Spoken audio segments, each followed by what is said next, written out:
I remember when we came the first time and we opened the doors and we saw things like run away.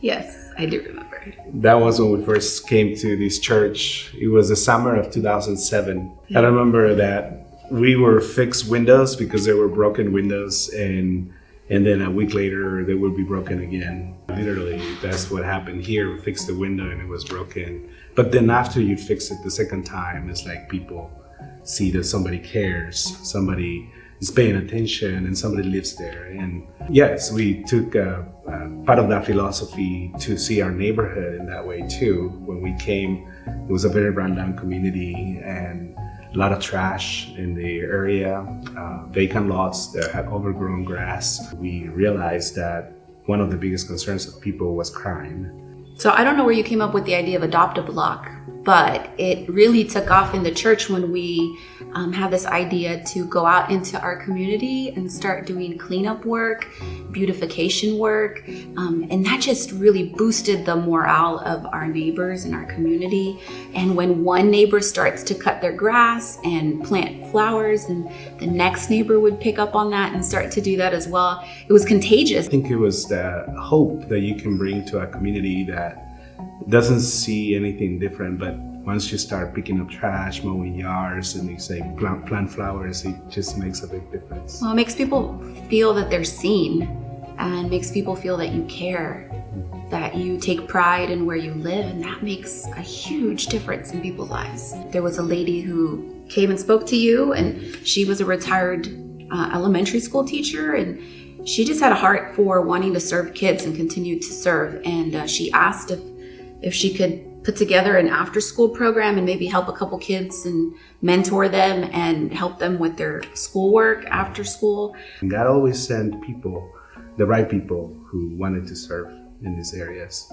So there was this one night, I'm not sure when it was, but it was 2012. It was basketball season. You were watching a basketball game in the living room late one night. I was reading my Bible in bed, and I felt drawn to the story that I have gone to time and time again through the years, the story of Hagar in the book of Genesis, and how God meets this woman who finds herself in this desperate situation. She has always felt unseen and unheard. That story's always stuck with me, and he's the God who hears, right, her and listens and then makes a way for her where she doesn't see a way. And so I read the story, and then I went to sleep, and a couple hours later we woke up to gunshots. Just gunshots that would not stop. They were just bang, bang, bang, bang. We looked outside, and there was police officers swarming the street with full body armor. And I think you heard that there was more than like 50 shells found the next morning. So that was my first close call with something like a drive-by shooting that happened right across the street. And I think that was really a moment in which I had to make hard decisions that weren't so hard because God had brought me to this story about a woman who God finds and sees, and he gives hope and a future to, right? That was why God led me to that story that night. And I didn't want to ask you. I didn't want to ask you. You didn't want to ask me about what I was thinking after that shooting, because I think had you asked me the day before if I wanted to move out of this community, I probably would have said yes. You know, it was a hard place to live at the time, because God brought me to that story that night. I saw that he could do something and give me a hope and a future, and for my children. And I knew that this was the right place to stay even after that happened. So I did ask, if you want to move. I never wanted to move out of this neighborhood, but if you want to move, we can do it. And she said, no. If we leave, we're just going to be like everybody else, that when things get hard, then they leave. And that was for me the moment, right? And from that, I started even to work harder, right? And try to do more in our community. We put the neighborhood association together because we thought, let's call those neighbors to get involved so they can solve the problems here. And we started more programs. We went to get grants, and so Bridge of Grace started to grow after that. Another very important person in this ministry, in Bridge of Grace, is Ian Rowland.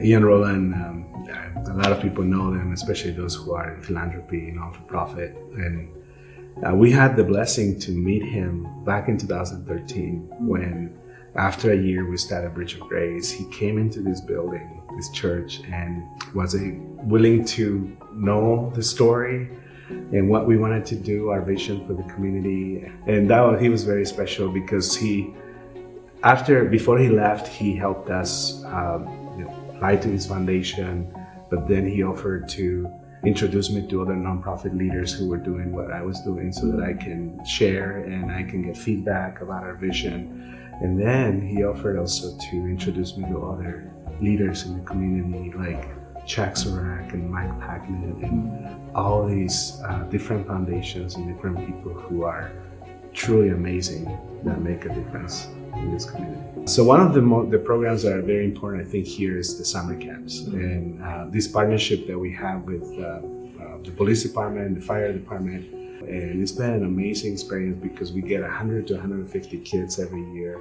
that can come and have safe place where they can come and learn and be mentored and just be exposed to have the police as friends and see them as people. I think one of the greatest pressing social issues maybe of our day has been this disconnect, right, with law enforcement. It's been really important in these past few years to try to bridge that relationship between citizens, community members, and those people who are in law enforcement. And we have the same officers come back year after year, and those relationships are fostered and they grow with those children in our community. And I think at the root of our gospel, right, is that God is concerned with the person as a whole, right? Not just their spirit, but their life, their everyday life and what they're experiencing. And so Jesus didn't just go and preach to the poor. He came to live among them and to provide. And he wanted them to live an abundant life. And what does that look like for us? What is our role in helping people achieve that kind of life? So back like 2016, when you started doing this housing ministry and you walk into my house and say, we're going to start renovating houses. And I remember thinking, you don't fix anything in my house. How are you going to do this? Yeah, housing is so important in community development. I remember what you say exactly, because I was doing this house leading without knowing. I don't know anything about construction, but I had so many volunteers coming in and they would come and do work and they would tell me, you should do this in this house. And I would say, yes, that's exactly what you should do. We started with picking up trash, then mowing yards, and now we're renovating homes. I think one of the things that I love about you is that you see things not as they are, but as what they can be, like what they can become. And so when you saw like an abandoned house, like I just see an ugly abandoned house and you don't see that. Like you see something beautiful that a family can live in. And I think that is what has pushed the boundaries of what Bridge of Grace can do, is because you're always seeing something more. And it really changes. I think with me, when I was growing up, every time I walk out of my house, I would see this very rundown community with graffiti everywhere. And that would tell me, like, that's who I am. That's my identity. This is who I am. This is who I'm going to be. And nothing is going to change. And so for me to be able to do this, I think it just changes, it counts the mentality of a child, and it makes them, look for a better future. I think that's made a big impact in our community. It's visible when you walk down our street. It's visible with the families that we meet in our community, just how much they love living here now, what a difference it's made. I think as I reflect on our years here, there's just such a transition of what it was like in the beginning to what it is today. And I think at the start, I could say I didn't want to raise a family here. I didn't feel like it was a place to bring in children. And now we have 4. And this is exactly the place where I want to raise them. This is a community where they feel loved and embraced. And I think that is what all of our neighbors now can say about this place. It is a place to raise a family. It is a place where there is hope and there is a future.